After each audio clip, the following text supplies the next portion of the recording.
tushda tanglay ko'rishning ta'birlari.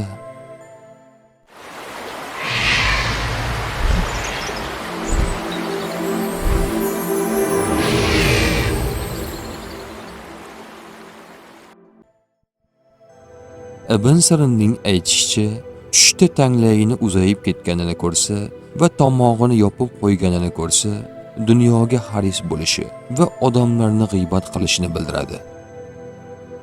Kirmoniy aytadiki, tushida tanglayi pastki labiga yopishib qolganini ko'rsa, ishlari yurishmay qolishiga ishoradir. Agar tanglayi uzayib ketganini, uni kesib, tashlab yuborganini ko'rsa, hirs va ochko'zlikni tashlash va odamlarni g'iybat qilmasligini bildiradi. Tush ta'biri bashorat emas, barcha narsani bilguvchi yagona zot Allohdir. Ko'rgan tushlaringiz ta'birini bilmoqchimisiz?